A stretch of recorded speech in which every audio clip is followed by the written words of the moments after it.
What's up, everybody? How's everybody doing today? Welcome to episode 2 of the Safety Scissors and Duct Tape podcast. I am Safety Scissors. And I am Duct Tape. And today we're going to go on a journey way back in time to... Kind of like a bogus journey? Yeah, like a bogus journey. And because in the 90s we would have used that phrase, bogus. But who were we in the 90s? Yeah, we've been talking about the 90s on this podcast and just every day in life in general because we can't help but miss our favorite decade of all time. And then that got us thinking, like, but who were you really back then? Like, what was the 90s really like? And how did we really... How did it mold us? Yeah, thank you. You know, a lot of people are like, "Oh, I was a '90s baby," and they were born in '99. I mean, yeah, no, you're not a '90s baby. You're a '90s kid. It's hard to explain because, like, we know somebody that was born in '91, and he's like, "Well, I'm a '90s kid," and I'm like, kind of. You experienced the '90s as a very small child. These were our formative years. We experienced the 90s from age 7 to 16. And for you... It would have been 8 to 17. Yeah, so literally your formative years. And this person that was born in 91, who's like, I'm a 90s kid. I'm like, you were a 90s, like, little kid. But the 2000s really shaped who you are. And that's not to say that you're not cool if you're not from the 90s. I'm just saying, like, I can't call myself an 80s kid because all the people who were their formative years were the big hair and the spandex. They're going to be like, no, you weren't. You were a 90s kid. I'll be like, all right, cool. I'm a 90s kid. Like, as far as cartoons and things like that, I remember a lot of stuff from, like, late 80s and early 90s. That's what I really watched that I remember watching. But I remember watching the WWF at, like, 6 and 7 years old in the 80s. So there are things that I do remember from the 80s, but... It didn't shape who you are as much as the 90s did. I think it kept me busy for those years until I got to the point. It basically was like the go play Sean, go watch TV. That way mom can eat breakfast alone. Like, I was born in 83. So I remember the late 80s watching Star Trek The Next Generation. But I didn't connect with Star Trek until the 90s with Star Trek Voyager, when I was finally of an age where I could, like, truly analyze and understand what I was watching. And that shaped my personality. Watching Deanna Troi didn't change anything about who I was. But watching Janeway... I am who I am because of that. So... Yeah, like as a kid, I didn't care about the storyline in wrestling. I just cared about the excitement, the adventure, and the fighting, and just the fun. And costumed murder gymnastics! And, like, I remember liking characters because the feel and the vibe and what they did in the ring made you, like, not like them or like them.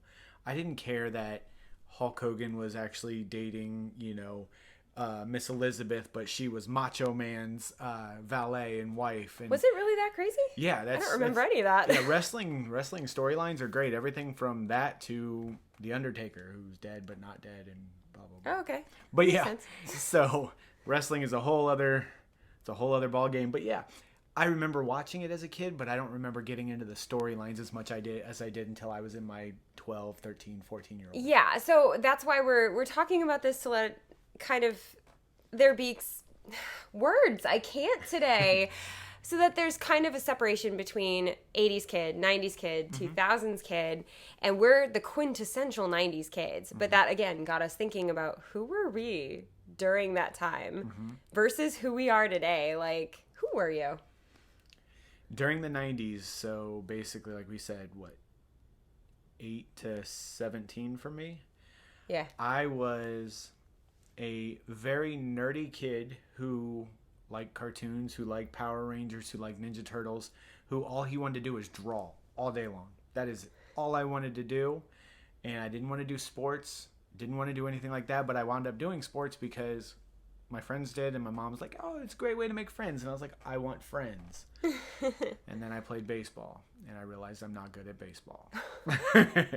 And then I played soccer, not good at soccer. But the thing is that at that age, I was just a kid who just liked comics, who liked cartoons, and who just wanted to draw. That's all I was. I didn't have anything else going on at, those ages, like leading up the first couple years of 90's. How about you for the first couple years of the 90's? The first couple of years of the 90's, I was a dork. I mean, I guess I still am, but I was the girl who wanted friends but just couldn't make friends. I had a few close ones. Mm-hmm. I really enjoyed Star Trek, Simpsons, Married with Children, but like none of my friends were allowed to watch Married with Children and Simpsons. It was like a big thing back then. Mm-hmm. If your parents let you watch that, they were awful parents and you were raised by wolves. And I was like, I mean, I'm pretty sure my parents are cool, but mm-hmm.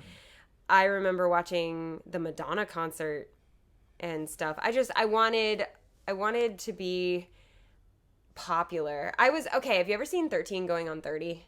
Yes. You remember Jenne in the beginning when she's like super not popular and everyone makes fun of her, but she like just really wants to be super popular and wants to just have friends, mm-hmm. so she tries really hard. I think that would explain who I was. That's a good picture of who I was in the early 90's. Yeah, on top of that, I was a class clown that just wanted to fit in with everybody. I just wanted to be accepted and just be one of the fun kids with everybody. And I probably would have thought you were really annoying. Oh, I was, 100%. I was loud, I talked a lot, and I thought everything was funny that I said. You would have thought I was lame. And if you didn't think I was funny, you're lame. Oh my gosh. Yeah, you would have thought I was lame.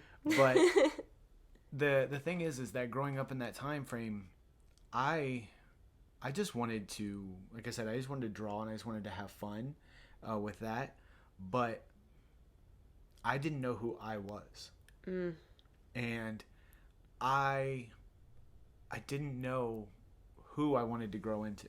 Like completely, like as far as there. I knew I had ideas and thoughts of that I wanted, but I didn't know specifically who I was at that point. You're talking about being 10 years old. No mm-hmm. one knows who they are at 10 years old, you know? Mm-hmm. Like, you know what you like to eat, you know what you like to watch, and you know what your friends' names are, but you don't know anything about who you are at 10 years old. Mm-hmm.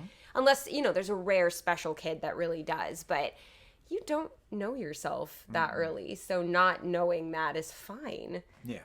And you learn growing up, and especially now that we're older, that at that point, a lot of the stuff that you think is you is stuff that you're influenced by what your family, like I grew up listening to Motown a lot because that's what my mom and dad listened to. Mm-hmm. I like Motown. Still to this day, I like Motown. Not my favorite style, but I knew everything about it because that's what my parents listened to. Same thing with me with like the Beatles and jazz. My dad loved jazz music, so I listened to a lot of jazz. I listened to a lot of the Beatles, and I still mm-hmm. like that style of music, but it is not the music that inspires me to create. It's not my favorite music to listen to. Mm-hmm. I found my own music genre that nobody in my family likes, so... Yeah, my parents weren't really into gangster rap either. He really is, though. It sounds like a joke, but he really is. But my mom likes pop punk. My dad went to Fall Out Boy concert with me. So it's not that they didn't like it. It's just that I grew out of what I got from them mm-hmm. into my own person. But in the early 90's, we were too young to do that. Mm-hmm. We were still being shaped. We were still being formed. Formative years. Mm-hmm. So. It's formed by TV ads. Oh, that I needed this toy, that I needed this game, that I needed to see this movie. Wait, what's the toy that you remember absolutely needing? The Teenage Mutant Ninja Turtles blimp. I'm sorry. It was an inflatable blimp that had like the seat on it, and because I already had the sewer. There's a whole sewer playset. Oh my goodness. And I wanted the blimp because it was the coolest thing. Like, my mom crochets and does all that stuff. She taught me to crochet so I could make a rope for my Ninja Turtles so they could swing from it. That's great. That was like the coolest thing to me. How about you? What was your like quintessential I need this as a toy? Power Wheels. I wanted a Power Wheels so badly, which is so funny because I grew up into a girl that does not like to drive. So I don't know why I wanted a Power Wheels. I also really just wanted like bikes and softball equipment and roller skates. Like I don't remember there being a toy that I wanted. I wanted Sega Channel, but my friend had that, and that's almost as good. We talked about that last time, I think. But yeah, it's that one, you know, the Christmas toy that everyone's like, oh, okay, Tickle Me Elmo. Do you remember the craze over Tickle Me Elmo? We would have been, what, 16. Yeah, it was late. Yeah. It was late. But... I do remember a lot of the stuff that I asked for Christmas was art stuff. Like a spirograph. I don't know if you remember those. You put the pen in, and as you go in circles, it makes different designs. I liked the splatter paint thing. Yeah. I really liked that, but I don't know. I didn't ask for art stuff. I asked for a flute. I really wanted to learn how to play the flute. But my mom's like, no, you're an orchestra. You're not in band. I'm not getting you a flute. And I was like, okay. I don't know why I wanted a flute so bad. Just it was what the cool kids played. I wanted to be that crying bard meme, apparently. When your whole party's dying, but you're just a bard and she's got like tears. I love it. Yeah, I definitely agree that the early part of 90's was where I started to realize my interests changing and tweaking and seeing what I liked. And then at 13, I discovered that I was very interested in girls. And I actually stopped drawing a lot. Oh, I'm sure. Because I was like, well, they like sports. I like sports. And so I was just like doing everything I could to try to be in the limelight of the girls. So in later years, you became what I was in the early years. That one that was just trying to impress everybody, trying to be cool, trying to be like the cool kid. I never made it to cool kid status. No. Literally ever. Most of my younger years, my hair was parted on the side, combed over, same haircut forever, collared shirts that my mom had, and then tight pants because my mom said they make your butt look so cute. Your butt's so cute in those. Girls will love it. I think I figured out that I liked boys in 1996. May 13th, 1996 to be exact. Wow. I saw an episode of Star Trek and I thought one of the guys was really hot and I was just like, that one. I like that one. He's my person. And so I had posters of him. It was, but lame teenager things. So, the 90's, guys, like who we were. I was such a dork. Oh, yeah. I was too.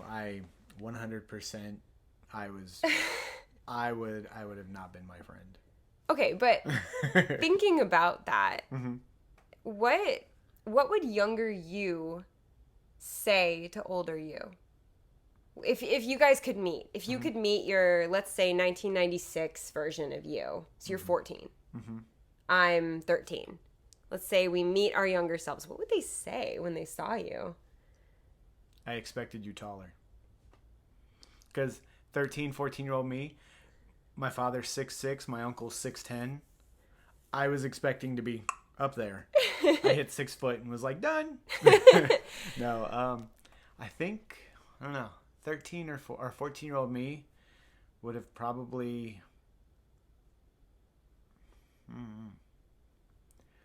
I probably would have asked myself, what do I want? Like, what do I become? Okay. I would have, not to sound like egotistical or anything, but I straight up would have looked at myself and went, oh, nice, I turned out hot. Because I was not. I had major ugly duckling syndrome. But yeah, this question of what am I?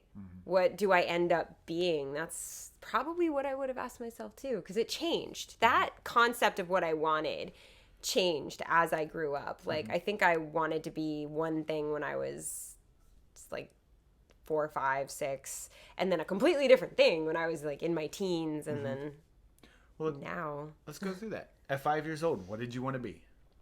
Madonna. Batman. As any 5-year-old would. Like, I want to be superstar. I want to be Batman. I want to be, and then insert whoever your character just wanted is. To be Batman. I thought it would have been the coolest thing.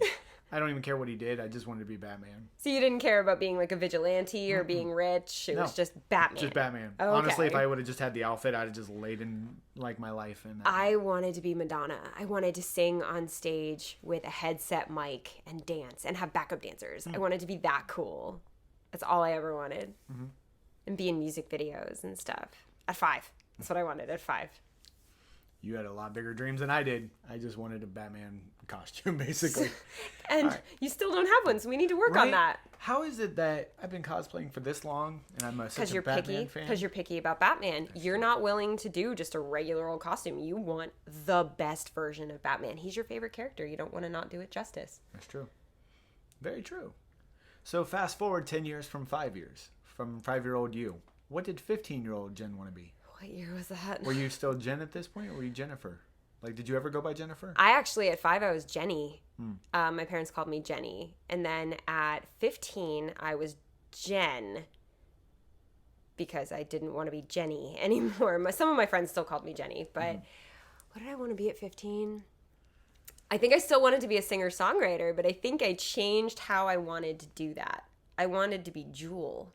I wanted to be that soulful with a guitar, just singing beautiful poetry. And I wanted to send a good message that I didn't think about when I was 5. When I was 5, I was just like, yay, songs. And then at 15, I'm like, what if I really sang about what's important? And what if I gave like a nice message of peace and love and hope?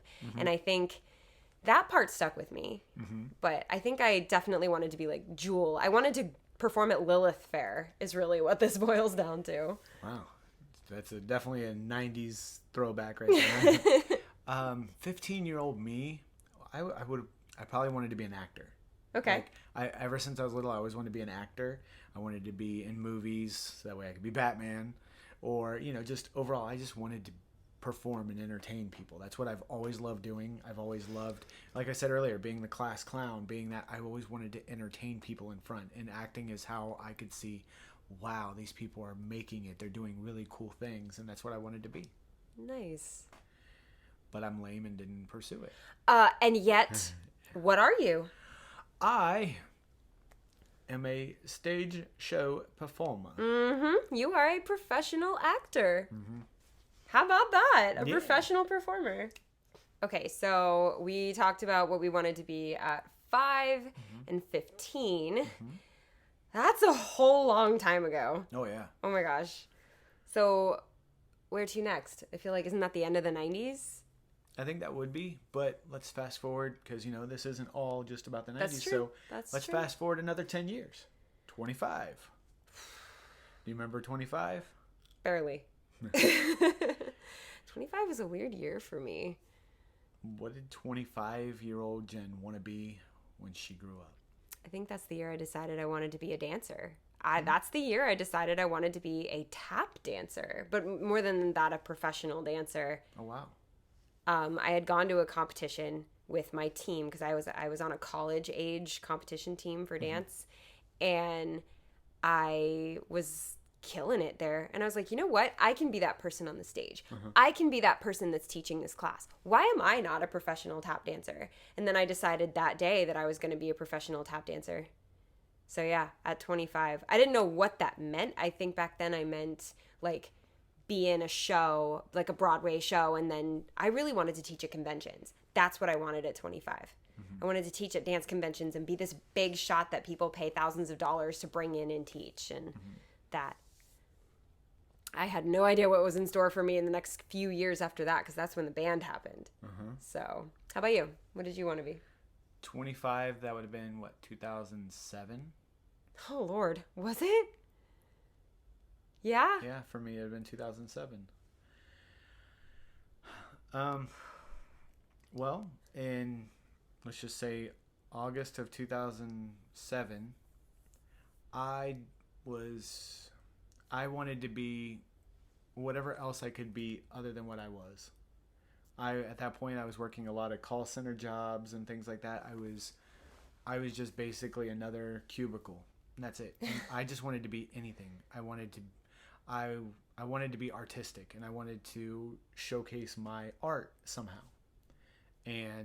But I didn't know how to do that. So I did what everyone does at 25 when they don't know what they want to do with their life. They go and talk to the Army. Oh, that's why? I didn't know where I wanted to go, and honestly, I wanted to serve because my grandfathers both served and things like that, and I had just kind of pushed it off because I was like, well, maybe I'll do it. I was like, you literally just did it because you didn't know what else to do. Like, it's Friday, I'm bored. Let's go join the Army. We were in the middle of the war and things like that, and just reading and talking. I was like, you know what? I wanted to serve my country. Okay. So I respect that so much. Absolutely so much. For a second, I was like, are you serious? Because the way it sounded like you made that decision. I'm really bored today. To do. Let's see, cubicle or war. Yeah. No, it was my more. gosh. It was honestly more of a You just killed me with that. It was more of a, I could remember how much my grandfather's talking about how much they loved serving and things like that was. So I was like, maybe that's part of me because I've always enjoyed that part of them and things like that. So I was like, well, maybe that's what I'm missing. And that's what you wanted at 25? Yeah, that's what I wanted. I wanted to go. And so I started talking and getting that squared away. Nice. Yeah. So you went from, what did you want to be at 5 again? Batman, right, to an actor, to a soldier. Mm-hmm. And I went from Madonna to Jewel to Savion Glover. My, how much we both have a similar path. No, I was, no matter what, I was on stage. Mm-hmm. No matter what I wanted, I was completely on stage. Now, there were little moments between there, because you went decades, but there were little moments between there where I was like, maybe I'll be a violist I was still on stage, actually. Maybe I'll be a violist in a symphony orchestra, or maybe I'll be a dean. At one point, I was like, maybe I'll be the dean of a college. Wouldn't that be cool? I was actually on that path, and then everything changed. I'm the same way, though. I go and then I'll see things and I'm like, wow, that's really cool. I could do that. And then I turn left and I'm like, no. Yeah, but see, you turned. I just gathered and added things to my path. And so I'm just like carrying all this stuff, walking down this path. But I got easily redirected to stuff that I could feel that I could enjoy. And without actually really looking into what I was or who I was or what I wanted. Mm-hmm. And then 10 years later, 35. 35? That was like yesterday. We both can admit that we hit that number. And well, we already did. We said what year we were born. So, at 35 years old, what does Jen want to be at 35? What is 2 years ago, what did I want to be? Mm-hmm. Not in the middle of a pandemic. No, you know what? Yeah, 35, I wanted to be exactly where I am. I wanted to be happy and performing all the time, which I was. And I wanted to be stable and free. Mm-hmm. Both stable and free. And I had that at 35. So I was really content with the life that I had. I think I just wanted to see Noise Complaint and the other projects that I have just like grow. So all your life goals and wants kind of merged with your needs at the right spot. Yeah, I think at 35 I wanted to be like a bigger YouTuber than I was. So good job, Jen. All it took was a pandemic. 35-year-old me wanted to be an artist. 3 years ago you wanted to be an artist. At 34 I started. 34 you started school. At 34 I started college for photography.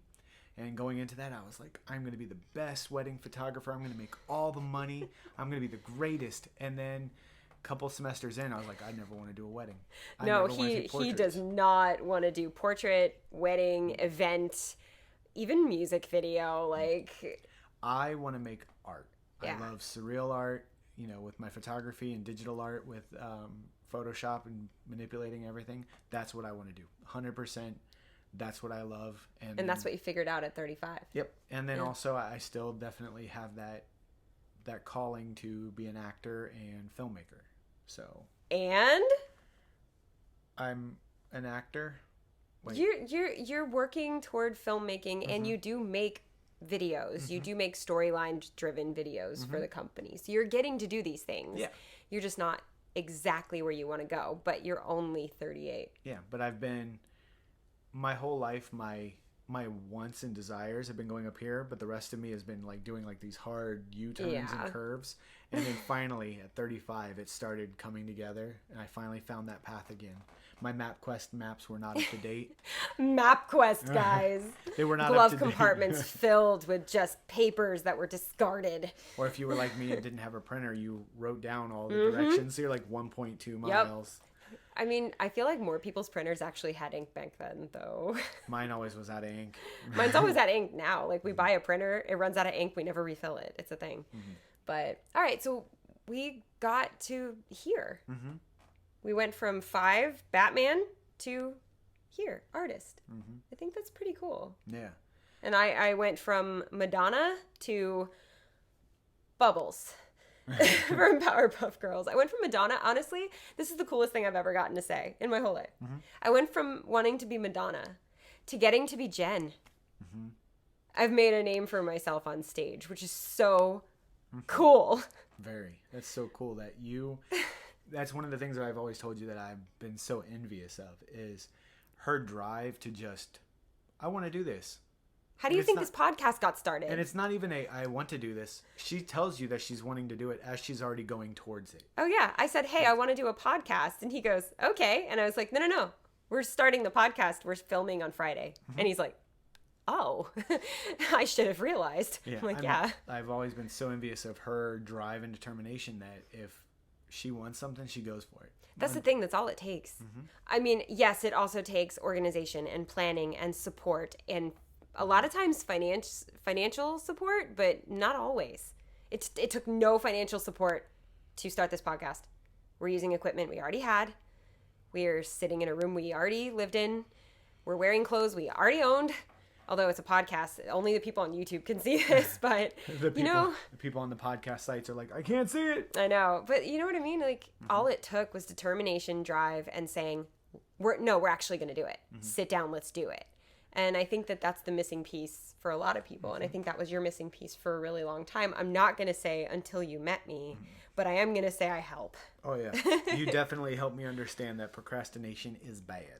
So were you a pretty bad procrastinator through all those decades? Oh, 100%. Look, I'm still not Batman, okay? I've been procrastinating for 33 years, and I'm still not Batman. Okay, so let's actually take us back, all the way back to the 80s, 90s. Okay. What would 5-year-old you think of you today? What would you say to you? I know we already said this, but we're going to take it like through all the different decades. What would 5-year-old you think of what you are today? Not like would you be taller, but would 5-year-old you be satisfied with what you've become? I think 5-year-old me, once they get past the initial shock that I'm not Batman, I think 5-year-old me would be excited to see what I grow into and how I look and how I act and all around. He might be really surprised at how much hair you have. Yeah. Like, look at this. This is so much hair. Yeah, he'd be surprised because he had short hair parted on the side, and he was a tiny little guy. Yeah. But yeah, so that would be 5-year-old me. He'd probably be excited to see what he evolves into. I think 5-year-old me would be disappointed because I'm not as big as Madonna. I think 5-year-old me would have been like, but you don't have a private jet and you don't perform on huge stages to sold out stadiums and you didn't make it, Jenne. You didn't make it. And that's, I think, what 5-year-old me would say. Like, 37, I'm not Madonna yet. That sucks. You know? I'm not against punting little me. I will Sparta kick little me. But she still would have been happy that I kind of got hot. Yeah. So pictures of me from back then, no, absolutely not. But what about 15-year-old you? 15-year-old me would be like, so not a lot has changed. You are still nerdy, still geeky, still trying to fit in, but a lot bigger. But a lot bigger. But he would be excited that we're doing something with our life, and we're being passionate about what we make. So I think 15-year-old me would be happy. But wait, let me take it back to size for a second. What would 15-year-old you think of you today? 15-year-old me would be like, oh, thank God we finally got muscle. Because at 15, I was about 5'7", 113 pounds. He always says he's built like McLovin. Oh, yeah. Through high school, I was built like McLovin. And like in high school, I was 5'10", 130 pounds. Oh, my gosh. And you grew into your body. Yeah. Like, you filled out. I finally grew into my head. My head's been this size since I was like 16. It's so big. But yeah, like even with like you might think it's just the hair if you can see me on YouTube. It's not.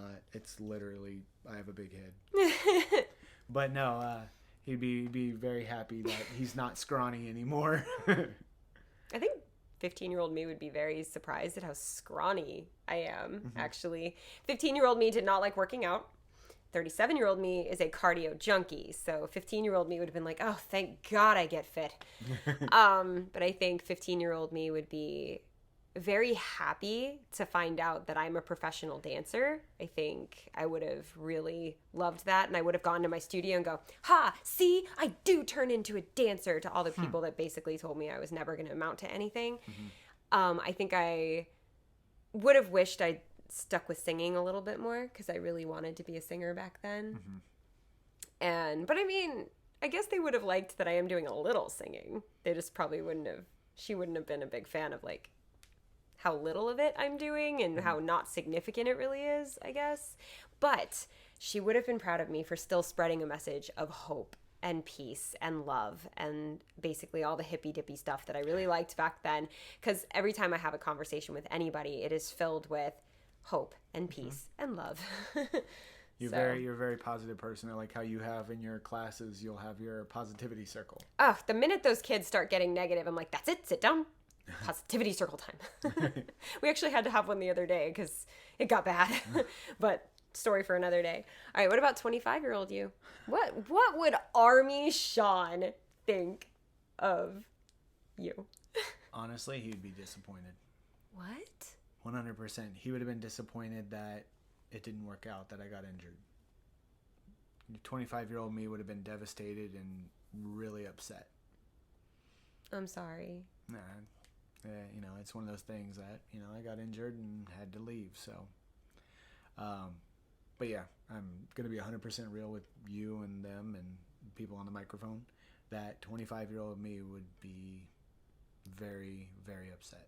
What would you say to 25-year-old you when he was upset?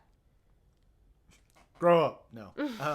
I would honestly say, look, it didn't work out. It's a really crappy situation. It hurt and it's not a fun thing. But the experience that you get from that and what you grow into, you learn. You might have loved that path and you could have probably graduated. You could have probably retired in 20 years at that, had a decent life. But it's not what you truly want. And it's going to take that fall to realize that's not what you or who you are. That's really smart to tell yourself. Mm-hmm. So, yeah. I think 25-year-old me would also be disappointed, but not really. Like, she'd be like, yes, I'm a tap dancer. I'm a YouTuber. I'm everything I was trying to be. But then she would have been pretty disappointed with how not far we are yet. Because I still feel that disappointment. I am constantly like, okay, keep working. It's not there yet. It's not there yet. We're only at 2,200 subscribers. I need 10,000. Now the next one, I need 100,000. There is no tap tutorial webs or YouTube page that has more than, I think, 50,000 subscribers, by the way. So I chose the wrong avenue if I want 100,000 subscribers. But I'm not there yet. And I would be just as disappointed in myself at 25 looking at today versus me looking at today going, okay, there's still more work to do. But I think she would have been like, yes, I stuck with something. Okay. I think that would be really cool that, 25-year-old you would be like, all right, we're not where I had planned, but we are on the process and we are on the up. And 25-year-old me would still go, cool, I turned out hot. And then 10 more years later, you meet 35-year-old you from 2 years ago. 35-year-old me would be so pissed off right now because 35-year-old me was like, all right, Noise Complaint's going to be on tour and you're going to be teaching all over the place and you're going to this, and this. And to find out that the world's shut down, I would be so mad that I'm not on stage every weekend. Because I was on stage every other weekend. 26 weekends in a year, I was on stage. I would be so mad. But I would be so proud of myself for continuing what I'm doing, for saying, no, we're going to take this and run with it, for keeping the companies alive, and for launching the YouTube page I always wanted when I could have given up. I could have said, well, I'll wait for this whole thing to pass. I'll take this time and do whatever, and I'll pick my career back up when it's time. No, I fought. And I would have been so proud of myself. If I could just, if 35-year-old me could see 37-year-old me and say, dang, good job, girl. Like, I think she would have said that. And then also going, really? Not a show? Not one show from March to... Wait, what? Yeah. Yeah. But, yeah, I think that if 35-year-old you could see your determination and your drive to make this happen, they'd have been like, I have that in me. Okay. I think I knew. At 35, I knew. At 25, I did not know that I had that. Okay. But at 35, I did. I think it was around 34 that I figured that out. So, how about you? 35-year-old me would be like, oh, thank God you passed those classes. He would be excited that we passed the classes that we had for school and that we graduated college, and then we decided to pursue the animation style. And I think 35-year-old me would be like, all right, we're in the right direction. I'm very excited that you didn't give up or that you're still going. And I think that's the real thing throughout all of this. And that's something that you guys can do as well, is just look back at your life and see yourself at 5 and 15 and 25 and 35, or pick different years if your decades don't match up with that. But kind of just reflect on how younger you would see you today, and maybe let that navigate the next few years. Make that younger you proud. Because I think we have. I really think we have. I mean, you're still not Batman. I'm so sorry, 5-year-old Sean, but 5-year-old Sean can deal with it. But yeah. Take away his coloring book. I'll show him. I don't even think I colored back then. I did. That's all I ever wanted to do, was anything drawing or coloring. That's all I ever wanted to do. I just think it's so good for everyone's personal growth to just do this. We hadn't done this before, and it's just so good for your personal growth to go, what would 10-year-old me say to today? And we didn't even talk about 10. Let's not talk about 10-year-old Jen, okay? 15 is bad enough, but yeah, it's amazing how things change and yet stay the same, you know? Oh, yeah. Like, I still try my hardest to be the funniest guy in the room. Usually fail, but I try. And, you know, I still love art just like I did at 5 years old, and it's just a different form now.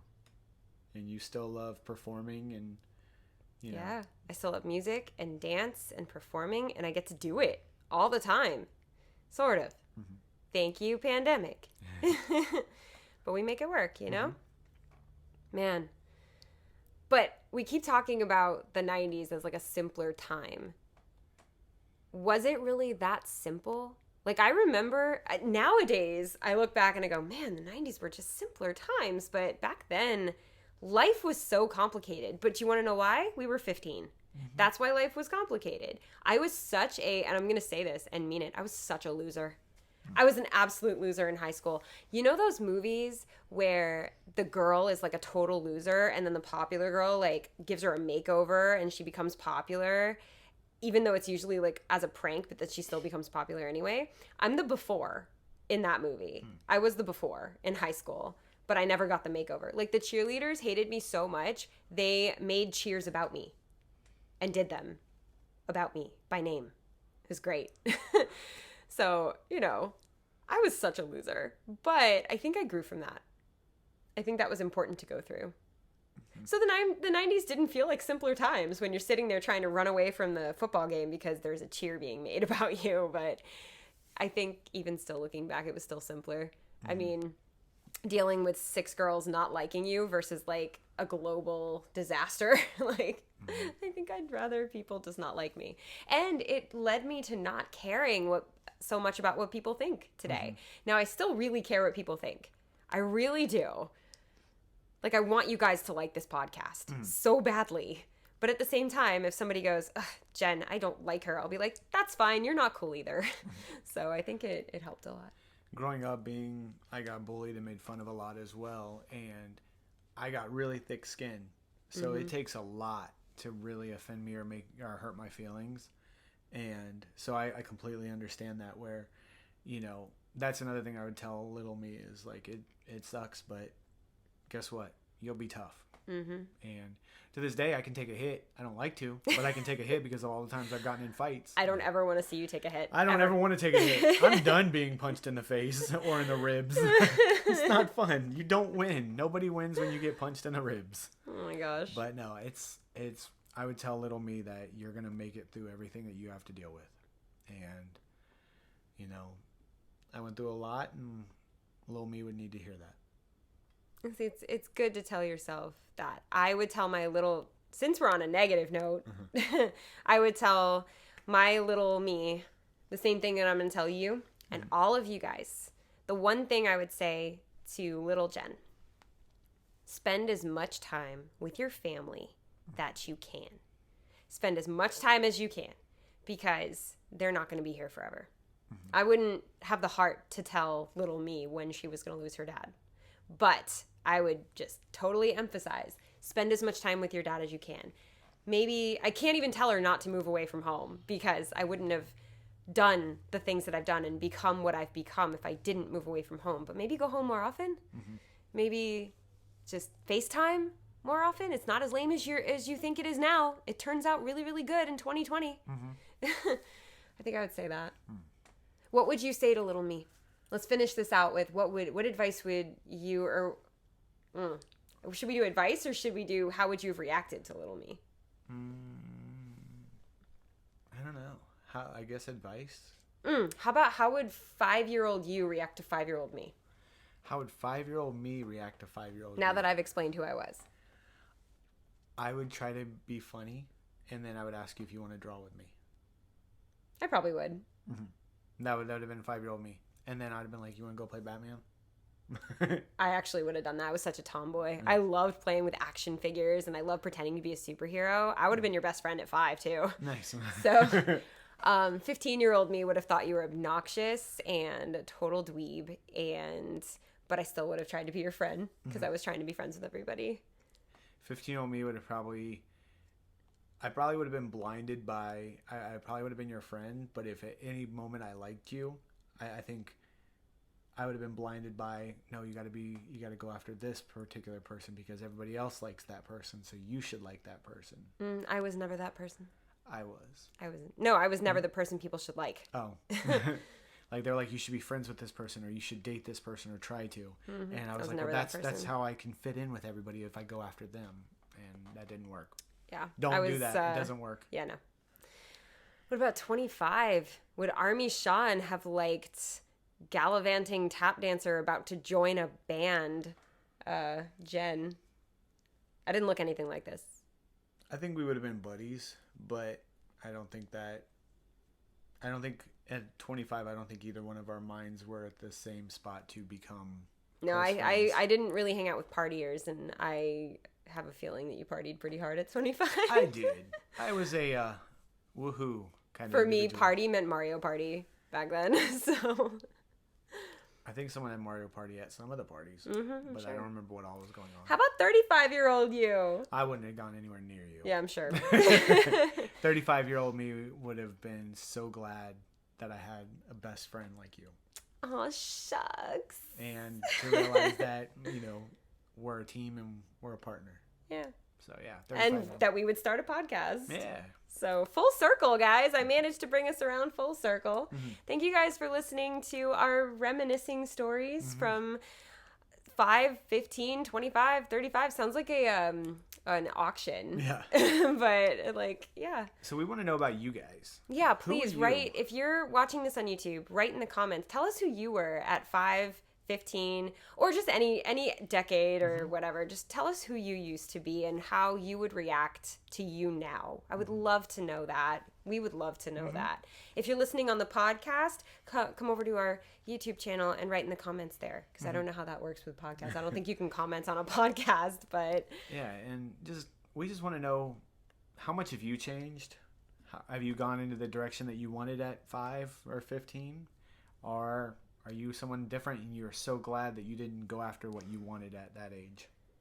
I'm pretty glad I didn't become Madonna, actually. I'm really sad I didn't become Batman. I'm sure. But yeah, this was a load of fun, and please tune in next time, because our topics are very 90s centered and then kind of like go off in another direction. But I think self-reflection is a lot of fun. And now that you guys know a lot about us, again, in the comments, let us know a lot about you, because we all friends now. Yeah. So. But yeah.